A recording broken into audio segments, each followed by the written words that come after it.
Gold, trusted gold buyers. మీరు తాకట్టు పెట్టిన బంగారాన్ని విడిపించి ఈ రోజు ఉన్న మార్కెట్ ధరకు కొనబడను.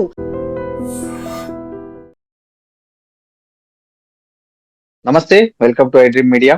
నేను మీ రుద్దం శ్రీనివాస్. పశ్చిమాసియాను అల్లకల్లోలం చేసిన యుద్ధం నిన్న తాత్కాలికంగా ముగిసినట్లే అనిపించింది కానీ అది మళ్ళీ ఇవాళ లెబనాన్ పై దాడులు 254 మంది మృతి చెందినట్లు వార్తలు రావడంతో అసలు చాలా మందికి సందిగ్ధం నెలకొంది. అసలు యుద్ధం ముగిసిందా, విరామం కాదు విశ్రాంతి అన్నారు, పోనీ విశ్రాంతి అయినా ఉందా అనేది చాలా మందిలో ఇవాళ పరిణామాలు చూస్తుంటే మళ్ళీ చాలా చాలా డౌట్లు వస్తున్నాయి.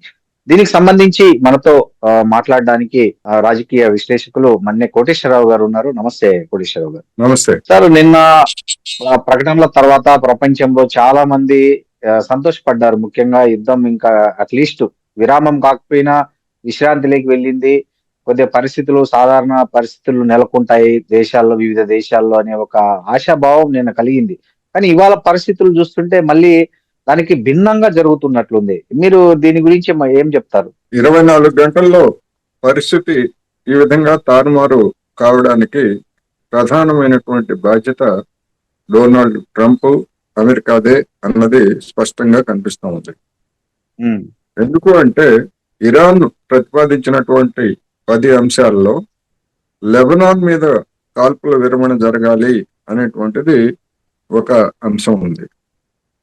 మరి అమెరికాతో కలిసి ఇరాన్ మీద దాడులు చేసినటువంటి ఇజ్రాయిల్ దాంతో మాకేం సంబంధం లేదు, ఆ ఒప్పందంతో మాకు సంబంధం లేదు, మేము లెబనాన్ మీద దాడులు చేస్తామని తెగబడి దాడులు చేస్తూ ఉంటే నిరోధించాల్సినటువంటి బాధ్యత ఎవరిది?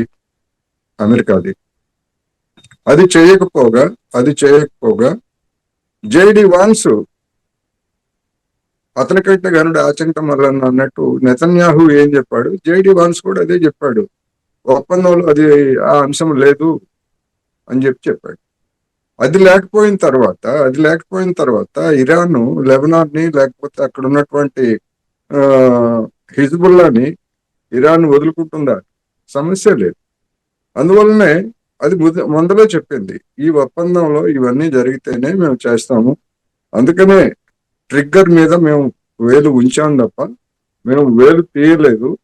ఈ ట్రంప్ అనేటువంటి వాడిని నమ్మడానికి వీల్లేదని మొదటి నుంచి చెప్తా ఉన్నది. చివరికి అదే జరిగింది. 3 ప్రతిపాదనలు పంపిందని చెప్తున్నారు ఇరాను. మూడు రకాలుగా ఉన్నాయని కూడా చెప్తారు. ఆ జేడి వ్యాన్స్ అయితే ఇంకో కామెంట్ కూడా చేశారు. దాంట్లో 3 ప్రతిపాదనలో ఒకటి చాట్ జీపీటీ రాసింది ఉందని కూడా ఆయన ఒక కామెంట్ చేశారు. సో ఇలా ఈ 3 ప్రతిపాదనలో లెబనాన్ అంశం ఉందా? కనీసం ఏ ప్రతిపాదనలో అయినా ఉందా? ఉందండి, ఉంది. ఒకవేళ 3 రకాలు భిన్నమైనటువంటి ప్రతిపాదనలు వచ్చాయి అని అమెరికా భావిస్తే దాని గురించి ఇరాన్ తోటి క్లారిఫికేషన్ తీసుకోవచ్చు. ఫైనల్ గా మీ అభిప్రాయం ఏంటి, మీ ప్రతిపాదనలు ఏంటి చెప్పండి అని క్లారిఫికేషన్ తీసుకోవాలి కదా. ఆ పని ఇరాన్ అయినా చేయొచ్చు. అందువలన అది ఇరాన్ మీద నెపం వేయడానికి వేసినటువంటి ఒక సాకు తప్ప మరి మధ్యవర్తిగా ఉన్నటువంటి పాకిస్తాన్ అయినా అడగచ్చు కదా. ఏం షహబాజ్ షరీఫ్, ఇది మాకు ఇచ్చినటువంటి ప్రతిపాదనలు వేరుగా ఉన్నాయి, వాళ్ళు చెప్తున్నటువంటి ప్రతిపాదనలు వేరుగా ఉన్నాయి, ఏమిటి అని చెప్పేసి అడగొచ్చు. కానీ అట్లా అడిగేదానికి సమయం కూడా, వ్యవధి కూడా తీసుకోకుండా వెంటనే ఇజ్రాయెల్ దాడి చేసింది కదా. ఇజ్రాయెల్ దాడి చేయటమే కాదు, అసలు లెబనాన్ సమస్య లేదు అని చెప్పింది కదా. అందుకని ఇది అడ్డగోలు వ్యవహారం తప్ప మరొకటి కాదు. అందుకనే ఇరాన్ మళ్ళా తన పద్ధతుల్లో తాను ప్రతి దాడులను కొనసాగిస్తా ఉంది. యుద్ధం మామూలుగానే సాగుతా ఉంది అనేటువంటిది మనకి అర్థమవుతుంది. సార్, ఇప్పుడు అమెరికా ఇరాన్ తో ఒకవైపు యుద్ధ సీజ్ ఫైర్ ప్రకటించిన తర్వాత లెబనాన్ ను టార్గెట్ చేయడం కనుక అసలు ఏంటి వ్యూహం ఏంటి? అసలు లెబనాన్ ఎందుకు అమెరికా అంటే ఇజ్రాయెల్ టార్గెట్ చేసిందంటారు? లెబనాన్ ఎందుకు చేసిందంటే లెబనాన్ లో పేరుకి ఒక ప్రభుత్వం అనేటువంటిది ఉన్నప్పటికీ అక్కడ అధికారం అంతా కూడా హిజ్బుల్లా సాయుధ బృందాన్ని అక్కడ అధికారం, అసలైనటువంటి అధికారం. అదే పరిస్థితి యెమెన్ లో కూడా, యెమెన్ రాజధాని లేదా యెమెన్ లో కీలకమైనటువంటి ప్రాంతాలన్నిటినీ కూడా హౌతీస్ అనేటువంటి ఒక సాయుధ బృందం అక్కడ అధికారాన్ని చలాయిస్తా ఉంది. ఆ రెండు కూడా ఇరాన్కి అనుకూలమైనటువంటి సాయుధ శక్తులు. వాటికి ఓకే. ఇరాన్ బహిరంగంగా సాయం చేయటం, ఆయుధాలు సాయం చేయటం, డబ్బు సాయం చేయటం అవన్నీ బహిరంగ రహస్యం. అమెరికా ప్రతిపాదించినటువంటి ప్రతిపాదనలు అవి కూడా ఉన్నాయి కదా. ఆ రెండు సంస్థలకి మీరు నిధులు ఇవ్వకూడదు, ఆయుధాలు ఇవ్వకూడదు, వాటితో ఎలాంటి సంబంధాలు పెట్టుకోకూడదు అనేటువంటిది ఉంది కదా. మరి ఉమ్. అలా ఉన్నప్పుడు ఆ లెబనాన్ మీద ఆ హిజ్బుల్లా మీద దాడులు చేస్తా ఉంటే ఇరాన్ ఎట్లా సహిస్తుంది? కామన్ సెన్స్ కదా ఇది ఎవరికైనా. సార్ రెండోది సార్ యురేనియం యురేనియం శుద్ధి అనేటువంటిది మా హక్కు. ఆ హక్కుని మీరు లేదు అని చెప్పడానికి మీరెవరు? దాన్ని మేము అంగీకరించేటువంటి సమస్య లేదు. ఇరాన్ తాజాగా ఇప్పుడు మనం మాట్లాడుకోబోయే ముందు నేను చూస్తున్నాను, ఇరాన్ 3 అంశాలు చెప్పింది. ఉమ్, ఒకటి, ఒప్పందాన్ని ఉల్లంఘించడం అంటే ఉమ్, మేము ఇచ్చినటువంటి ప్రతిపాదనలో లెబనాన్ కూడా ఉన్నది. ఆ లెబనాన్ ఉన్నటువంటి దాన్ని లెబనాన్ మీద దాడి చేశారు, అది ఒక ఉల్లంఘన. రెండోది, ఇరాన్ గగన తలాన్ని ఉల్లంఘించి డ్రోన్లను దాడులకు పంపించారు, అది అమెరికా చేసినటువంటి రెండో ఉల్లంఘన. మూడవది, యురేనియం ఎన్రిచ్మెంట్ అనేటువంటిది మా హక్కు, దాన్ని కాదంటున్నారు. ఈ మూడు కూడా ఒప్పందంలో ఉన్నటువంటి అంశాలని అమెరికా ఉల్లంఘించింది, అందుకని మేము ఒప్పందాన్ని ఖాతరు చేయాల్సినటువంటి అవసరం లేదనే పద్ధతుల్లో వాళ్ళు వ్యవహరిస్తున్నారు. సార్ ఇప్పుడు ఈ ఒప్పందం జరిగినా కూడా ఈ ఈ లెబనాన్ పై ఇజ్రాయెల్ దాడులు కొనసాగుతున్నాయి కదా, దీంతో ఈ హర్మూజ్ జలసంధిని ఇరాన్ దానికి స్పందనగా ఇరాన్ ఏం చేసింది, హర్మూజ్ జలసంధిని శాశ్వతంగా మూసేస్తున్నామని చెప్పింది జస్ట్ అక్కడ. సో ఇప్పుడు అక్కడ చిక్కుకున్న నావికుల పరిస్థితి ఏంటి? అక్కడ సుమారుగా నాకు తెలిసినంత వరకు దగ్గర దగ్గర సరుకుతో నిండిన 187 ఓడలు, తర్వాత 1000కి పైగా నౌకలు ఉన్నట్లు కూడా చెప్తున్నారు. అవి అక్కడ వాళ్ళ నావికుల పరిస్థితి ఏంటి? వాళ్ళు ఏదో ఆశపడ్డారు వచ్చేయచ్చు బయటికి అని వెళ్ళిపోవచ్చు అనుకున్నారు, ఇప్పుడు వాళ్ళ పరిస్థితి ఏంటి అక్కడ? వాళ్ళ పరిస్థితి డొనాల్డ్ ట్రంప్ చెప్పాలి. వాళ్ళకి అటువంటి పరిస్థితిని తీసుకొచ్చింది డొనాల్డ్ ట్రంప్, అమెరికా, ఇజ్రాయెల్. వాళ్ళు కదా చెప్పాల్సింది. ఇరాన్ ముందు నుంచి చెప్తా ఉంది, మీరు గనక మా మీద దాడులు చేసేట్లయితే మేము అమెరికా సైనిక స్థావరాల మీద దాడులు చేస్తాము, హార్ముజ్ జలసంధిని కూడా మూసివేస్తాము అని మొదటి నుంచి ఇరాన్ చెప్తా ఉంది. మరి దాన్ని ఖాతరు చేయకుండా వచ్చినటువంటి నౌకలు లేదా ఏ దేశాలైతే ఆ దేశాలు ఇప్పుడు అమెరికా మీద, ట్రంప్ మీద ఒత్తిడి తేవాలి. ఎందుకు తేరు? వాళ్ళకి బాధ్యత లేదా ఆ దేశాలకి? ఇరాన్ మీద దాడి చేస్తూ ఉంటే మౌనంగా ఉండి మా వ్యాపారం మేము చేసుకుంటాము అంటే కుదరదు. అది సహజ న్యాయానికి విరుద్ధం కదా. అందుకని మీరు అటువంటి పరిస్థితికి వచ్చారు, మీకు ఆ పరిస్థితి కల్పించింది అమెరికా, కనుక మీరు అమెరికాని ఒత్తిడి చేయండి. అంటే ఇక్కడ ఏ రూల్స్ లేకుండా, ఏ న్యాయము లేకుండా అమెరికా అడ్డగోలుగా వ్యవహరించినప్పుడు ఇరాన్కైనా అన్ని రూల్స్ కాదు కదా. అందుకని ఒక రూల్ లేకుండా యుద్ధం ప్రారంభించినప్పుడు రెండో వైపు నుంచి కూడా అదే జరుగుతూ ఉంది. అందుకని ఇప్పుడు యావత్ ప్రపంచం అమెరికా మీద ఒత్తిడి తీసుకురావాల్సినటువంటి అవసరం ఉన్నది. అది ఆయిల్ కోసం కావచ్చు, గ్యాస్ కోసం కావచ్చు, లేదా అక్కడ దిగబడిపోయినటువంటి నౌకల కోసం కావచ్చు, లేదా ఒప్పందాన్ని ఉల్లంఘించినటువంటి అమెరికా అనేటువంటిది స్పష్టంగా గత చరిత్ర అంతా అదే కదా. ఆ కారణంగానే కదా అసలు ఇంత వివాదం తలెత్తింది. అందుకని అన్ని అనర్థాలకి మూలమైనటువంటి అమెరికా వాళ్ళు సంజాయిషి ఇచ్చుకోవాల్సింది పోయి ఇరాన్ ని అడగటం అనేది అర్థం లేదనేది నా అభిప్రాయం. నిన్న దీనికి సంబంధించి ట్రంప్ అక్కడ ట్రూత్ లో ఒకటి యుద్ధం విరమణ విశ్రాంతి తీసుకుంటున్నాం, కొద్ది రోజు సీజ్ ఫైర్ అంగీకరించామని చెప్పే కూడా ఆయన ఇంకో మాట అన్నాడు, ఏంటంటే పూర్తి స్థాయి ఒప్పందం అమలయ్యే వరకు అమెరికా యుద్ధ నౌకలు అక్కడ ఉంటాయి అని కూడా ఆయన స్పష్టంగా చెప్పారు. అక్కడే అర్థం కాలేదా అప్పుడు ఇరాన్ కు దీంట్లో ఇది ఆ మాట కనుక ఆంతర్యాన్ని అప్పుడు ఇరాన్ అర్థం చేసుకోలేకపోయిందంటారా? అర్థం చేసుకున్నప్పటికీ ఏదో ఒక ముగింపు పలకాలి గనుక యావత్ ప్రపంచం కూడా యుద్ధం ఆగిపోవాలని, తప్పు ఎవరిది ఒప్పు ఎవరిదైనా కానీ రెండు పక్షాలు అంగీకరిస్తేనే కదా ఒక ఒప్పందం కుదిరేది. అందువలన యావత్ ప్రపంచ యొక్క వాంఛను మన్నించి దానికి తెలిసినప్పటికీ అది పదే పదే చెప్తా ఉంది, ట్రంప్ నమ్మడానికి వీల్లేదు, ఒప్పందం కుదిరినా దానికి కట్టుబడి ఉంటాడనే గ్యారంటీ లేదు, అందుకనే మాకు అంతర్జాతీయ గ్యారంటీ కావాలి, ఆ అమెరికాతో చేసుకునేటువంటి ఒప్పందానికి మాకు అంతర్జాతీయ గ్యారంటీ కావాలి అని చెప్తా ఉంది. ఇప్పుడు కూడా ఆ నిబంధన ఉన్నది. రేపు శుక్రవారం నాడు అక్కడ అమలు జరిగినప్పటికీ ఆ ఉమ్, ఇస్లామాబాద్ లో చర్చలు జరిగినప్పటికీ అది దాని అర్థం ఏంటంటే అంతర్జాతీయ గ్యారెంటీ ఏమిటి దీనికి అని చెప్పేసి తర్వాత అడుగుతారు. అందుకని ఆ విధమైనటువంటి అవగాహన ఇరాన్ కి ఉంది కూడా. ఉమ్, ఎందుకంటే ప్రపంచ ప్రజాభిప్రాయాన్ని మన్నించింది. కానీ ఉమ్. ధిక్కరించింది ఎవరు అంటే ఇప్పుడు జరుగుతున్నటువంటి పరిణామాలు ఇజ్రాయెల్ అమెరికా ధిక్కరించింది. సార్, ఆయన 24 గంటలు టైం ఇచ్చాడు. ఆ టైం లోపల గాన మీరు రాకపోతే మీ ఇరాన్ ను శ్మశానం అయిపోతుంది, దేవుడే కాపాడాలి మిమ్మల్ని అని రకరకాల ఒక అన్పార్లమెంటరీ వర్డ్స్ కూడా వాడాడు తన అవును. సోషల్ మీడియా పోస్ట్ లో. అవును. అంతలోనే అది కాదని మొత్తానికి యుద్ధానికి కొద్ది రోజులు విరామణ ప్రకటిద్దామని చెప్పి సీజ్ ఫైర్ ఒప్పందం అయింది. ఈ మధ్యలో ఏం జరిగిందంటారు మీరు? ఏం జరుగుచ్చి ఉండొచ్చు అంటారు? ఏం జరిగిందంటే ఆ, డొనాల్డ్ ట్రంప్ వదలబోతూ ఆ, ఒట్టి మాటలు వల్లించడం తప్ప అడుగు జారుతా ఉంది. అడుగు జారబోయే ముందు చేసేటువంటి హడావుడి తప్ప మరొకటి కాదు. అందుకని ఎంత ఒత్తిడి చేసినా, నాశనం చేస్తామని చెప్పినా, ఇంకోటి చెప్పినా గానీ ఇరాన్ ఏం చేసింది? తన యావత్ ప్రజానీకానికి పిలుపునిచ్చింది.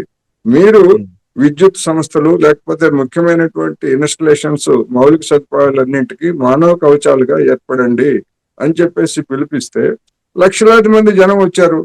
ఆ లక్షలాది మంది జనం వచ్చినటువంటి సంస్థల మీద అమెరికా గాని లేదా ఇజ్రాయెల్ గాని బాంబులు వేస్తే ఎంతమంది చనిపోతారో మనకి తెలుసు కదా.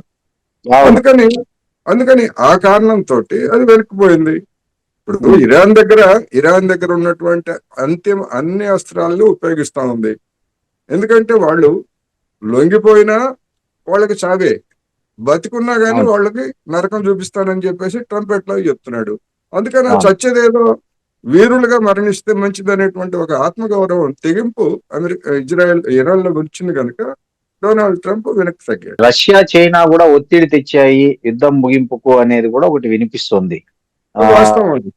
యా, ఆ, అది వాస్తవం. ఎందుకు అంటే ఐక్యరాజ్య సమితి భద్రతా మండలిలో అమెరికా ఓకే. తరఫున హార్ముజ్ జలసంధిని తెరిపించేందుకు బల ప్రయోగానికి అనుమతి ఇవ్వాలి అని ఈ భద్రతా మండలిలో తీర్మానం పెట్టించారు. అంటే ఏమిటి? అఫీషియల్ గా ఐక్యరాజ్య సమితి పేరుతోటి హార్ముజ్ జలసంధిని లేదా ఇరాన్ ని పట్టుకునేందుకు అమెరికా వేసినటువంటి మహత్తరమైన ఎత్తుగడ. ఆ ఎత్తుగడని చైనా, రష్యా రెండు కూడా వీటో చేశాయి.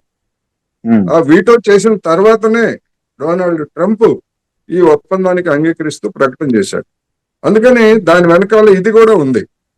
అందుకని ఐక్యరాజ్య సమితిలో ఇష్టం వచ్చినట్టుగా గతంలో మాదిరి ఇష్టం వచ్చినట్టుగా తీర్మానాలు చేయించుకొని ఆ పేరుతోటి ఇరాన్ మీద దాడులు చేస్తామంటే నీ నీ ఆటలు చెల్లవు అని చెప్పేసి చైనా, రష్యా స్పష్టంగా చెప్పాయి. ఇది కూడా ఒక ప్రధానమైనటువంటి కారణం. సార్, ఇంకోటి, ఈ పాక్ మధ్యవర్తిత్వంపై కూడా ఈవెన్ ఇజ్రాయెల్ కు మొదటి నుంచి వ్యతిరేకత ఉన్నట్లుగా కనిపిస్తుంది. ఆ పాక్ మధ్యవర్తిత్వంపై సంబంధించి మాకు నమ్మకం లేదని చెప్పి ఇజ్రాయెల్ రాయబారి డైరెక్ట్ గా మీడియాతో కూడా చెప్పారు. దీన్ని ఎలా అర్థం చేసుకోవాలి? అంటే ఈ ఈ ఇజ్రాయెల్ అసంతృప్తిగా ఉంది కాల్పుల విరమణ పట్ల అని ఈ ఒత్తిడితో ఏమైనా మళ్ళీ ఈ దాడులకు తెగబడ్డారా, లేకపోతే ఏంటనేది కూడా ఈ వ్యాఖ్యల నేపథ్యంలో ఎలా అర్థం చేసుకోవాలనేది. ఇజ్రాయెల్ ఏం మాట్లాడింది ఏమిటనేటువంటిది ఇమ్మెటీరియల్. ఎందుకంటే ఆడుతున్నదంతా అమెరికా. ఇజ్రాయెల్ నాడిస్తున్నది అమెరికా. కనుక ఇజ్రాయెల్ ఏమైనా మాట్లాడుతుంది. పాకిస్తాన్ మీద మాకు నమ్మకం లేదు. పోనీ మీకు నమ్మకం లేదు, మరి మీకు నమ్మకం ఉన్నటువంటి వాళ్ళు ఎవరు?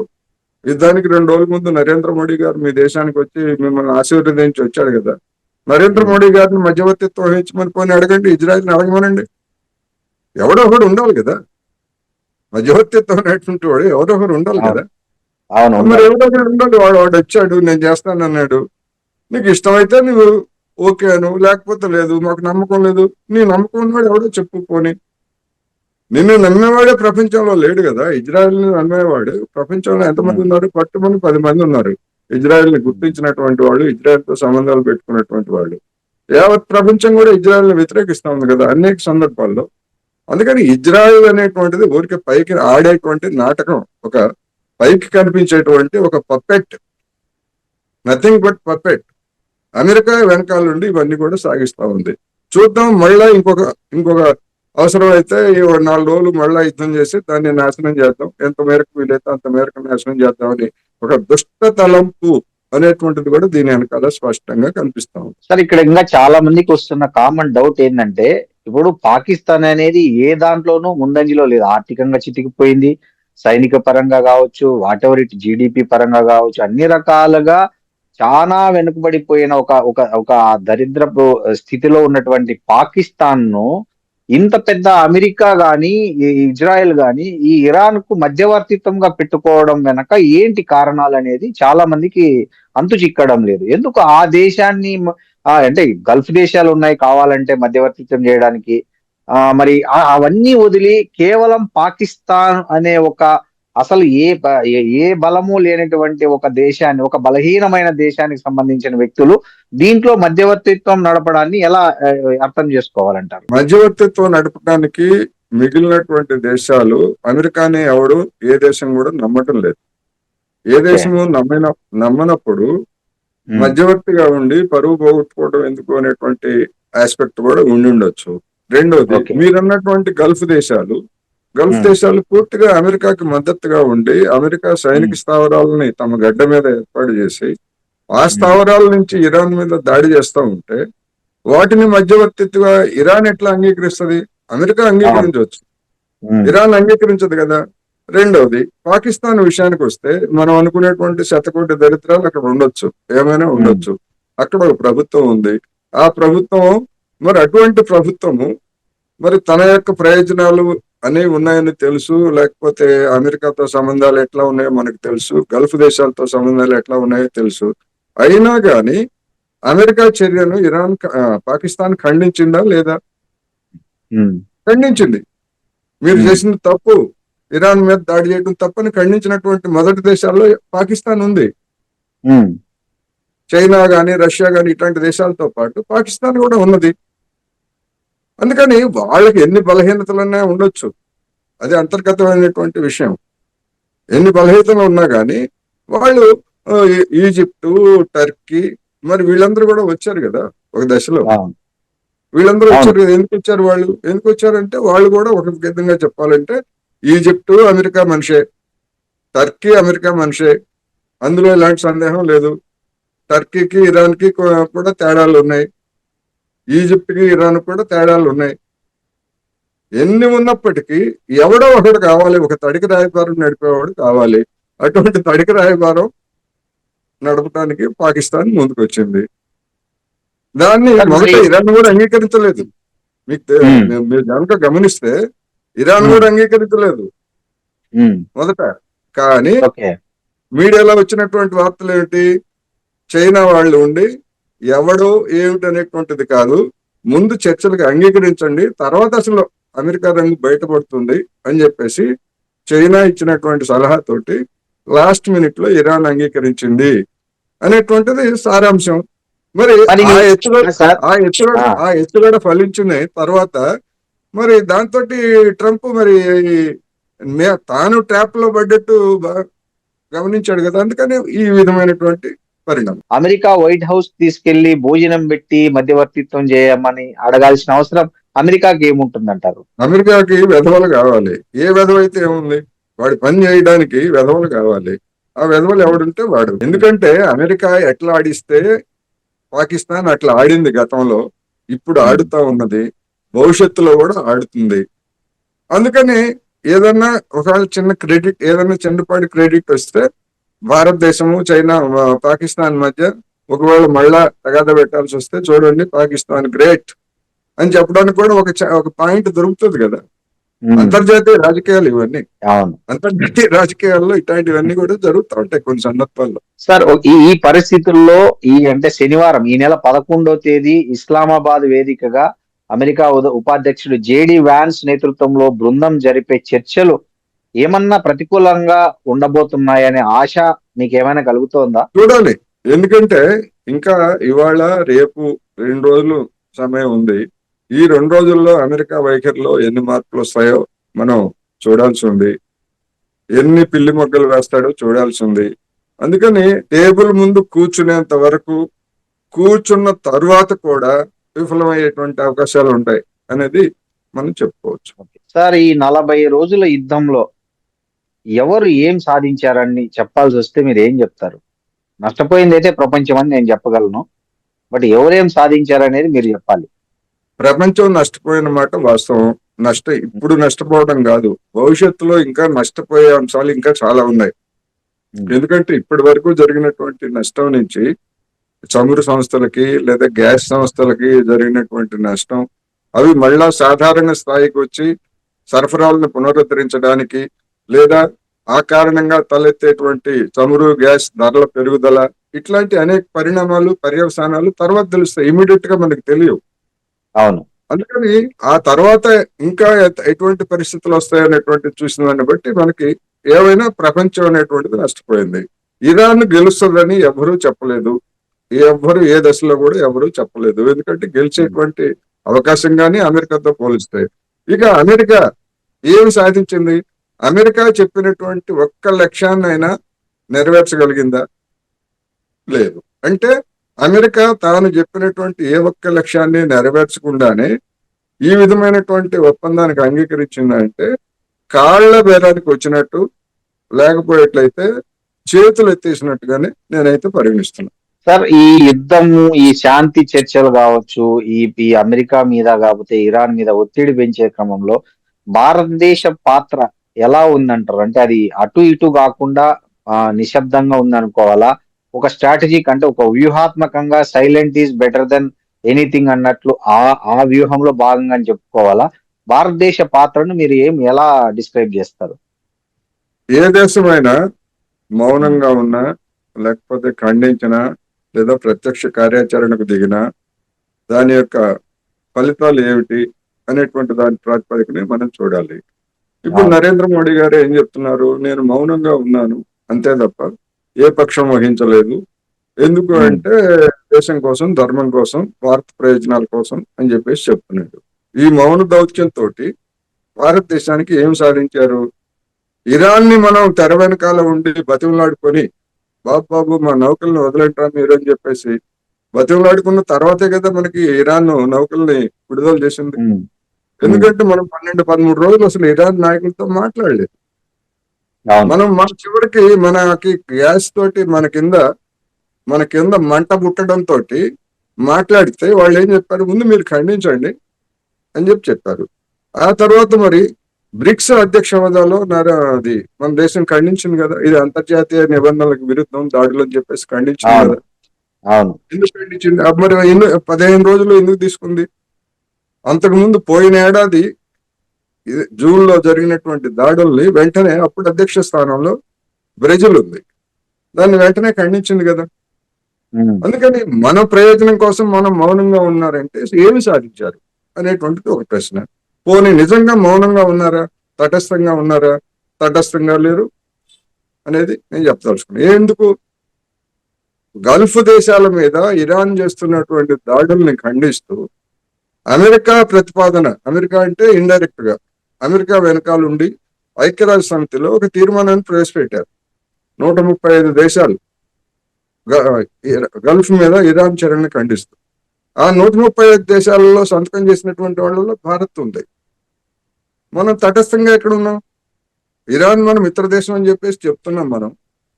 మరి మన మిత్ర దేశం మీద జరిగినటువంటి దాడిని ఖండించడానికి మనకు నోరు రాలేదు. మరి గల్ఫ్ దేశాలు కూడా మన మిత్ర దేశాలే కాదంటలా. మరి దాని మీద తీర్మానం పెట్టాల్సి వచ్చేసరికి ఇరాన్ ఖండించడానికి మనం ఎంత ఉరుకులు పరుగులతో ఎందుకు మనం సంతకం చేసాం? అందుకని మనం తటస్థం అనేటువంటిది వాస్తవం కాదు. మనం కూడా ఇండైరెక్ట్ గా ఇరాన్కి వ్యతిరేకంగా మనం సంతకం చేశాము. మరి ఇంక తటస్థం ఎట్లా చెప్తారు? మనకేం సంబంధం, అక్కడ ఏదో జరిగితే ఇవన్నీ చెప్తుంటారు. మనకేం సంబంధం లేకపోతే మరి మనకి సంబంధం లేకపోతే మనకి గ్యాస్ కొరత ఎందుకు ఏర్పడింది, ఎరువుల కొరత ఎందుకు రాబోతా ఉంది, ఇన్ని సమస్యలన్నీ మనకి ఎందుకు వచ్చాయి? నిజంగానే కరోనా తరహా పరిస్థితులు రాబోతున్నాయా ఇండియాలో ఇప్పుడు అని భయపెట్టాడు కదా ఆయన ప్రధానమంత్రి గారు. అటువంటి పరిస్థితులు లేవు, లేవు నిజానికి. కానీ ప్రధానమంత్రి గారు అంత తీవ్రమైనటువంటి పరిస్థితులు ఎందుకు చెప్పారు అంటే 5 రాష్ట్రాల ఎన్నికల తర్వాత ఈ పెరిగినటువంటి ఈ 40 రోజుల్లో పెరిగినటువంటి చమురు గ్యాస్ ధరలని జనం మీద మోపాలు గనక అప్పుడు కరోనా పేరుతోటి మీకు వ్యాక్సిన్ వేస్తున్నాం కదా అని చెప్పేసి మన దగ్గర జనం దగ్గర నుంచి డబ్బులు వసూలు చేశారు కదా. తర్వాత మేమే ఉచితంగా వేస్తున్నాం అని చెప్పారు. అప్పుడు చివరికి కనీసం స్వస్థలాలకు వెళ్ళేటువంటి వలస కార్మికులకి రైల్వే టికెట్లు కూడా ఇవ్వలేదు. మనకి గుర్తుందా మీకు? అవునుంది. సోను సూద్ లాంటి వాళ్ళు పాపం రైలు బుక్ చేసి వాళ్ళ స్వస్థలాలకు పంపించారు. మరి ఎందుకంటే మరి ఇప్పుడు జనం పట్ల బాధ్యత ఉన్నటువంటి ప్రభుత్వము అటువంటి తీవ్రమైన పరిస్థితి వచ్చినప్పుడే అంత దుర్మార్గంగా అంత కఠినాత్మకంగా వ్యవహరించినటువంటి పెద్దలు మరి ఇప్పుడు జనం పట్ల సానుభూతితో ఉంటారని మనం అనుకోలేం కదా. అందుకని ఎన్నికల ఫలితాల తర్వాత మీరు అన్నట్లు పెట్రోవాత మోగొచ్చు నాకు తెలిసినంత వరకు. ఎందుకు అంటే మనం దాడులకు ముందు మనం కొనుగోలు చేసేటువంటి పెట్రోల్ ముడి చమురు పీపా ధర $70 ఉంది. అది ఇవాళ మనం మాట్లాడుకునేటువంటి సమయంలో $130 ఉంది. అవును, డబల్ అయిపోయింది. ఆల్మోస్ట్ డబల్ అయిపోయింది.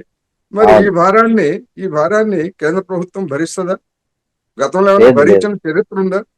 గతంలో చరిత్ర మొత్తం కూడా సబ్సిడీలను ఎత్తేసి ఏడాదికి 2.5 లక్షల కోట్ల రూపాయల సెస్సుల రూపంలో మన జేబుల్ని కొట్టేశారే. ఇప్పటికీ కొట్టేస్తున్నారు కదా, 12-13 రూపాయలు సెస్సుల రూపంలో. అవును, మొన్న తగ్గించారులేండి, 10 రూపాయలు. మనకి తగ్గించలేదు, అది మనకు తగ్గించారు, ఆయిల్ సంస్థలకు తగ్గించారు. అవును, ఆయిల్ సంస్థలకు తగ్గించారు. మన దగ్గర వసూలు చేస్తున్నారు. మన దగ్గర ఇప్పటికీ 22-23 రూపాయలు మన దగ్గర ఇప్పటికే వసూలు చేస్తున్నారు. తగ్గించలేదు. అందుకని మరి అటువంటి పెద్దలు ఇప్పుడు దీన్ని ప్రభుత్వం భరిస్తుంది అని అంటే నాకైతే నమ్మకం లేదు. నమ్మేవాళ్ళు ఎవరైనా ఉంటే మనం ఏం చేయలేము అని. సార్ చూద్దాం సార్, ఈ నెల 11వ తేదీ జరిగే ఇస్లామాబాద్ చర్చల్లో పురోగతి సాధించాలని, ప్రపంచ శాంతి వైపు అమెరికా, ఇరాన్ అడుగులు వేయాలని కోరుకోవడం తప్ప మనం ఏం చేయగలిగింది లేదు. థ్యాంక్ యూ సార్, నమస్తే. Thank you. And for more videos, Please subscribe to iDream. Please subscribe to iDream. Please subscribe iDream. And please subscribe to iDream. For more videos, subscribe to iDream. please like, share and subscribe to the channel. Congratulations, iDream. Subscribe to iDream. Subscribe to iDream. So subscribe to iDream Media.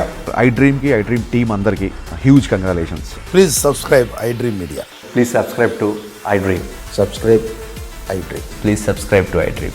iDream అంటే నా కళల ఛానల్ను subscribe చేసుకున్న నోరు తిరుగుతలేదు. మీరైతే గంట గుర్తు కొట్టండి. For more such videos, please subscribe to iDream. Subscribe to iDream. Please subscribe to iDream. Please subscribe iDream Media. Please do subscribe to iDream. Please subscribe to iDream Media. For best entertainment and information, please subscribe iDream. And don't forget to subscribe to iDream.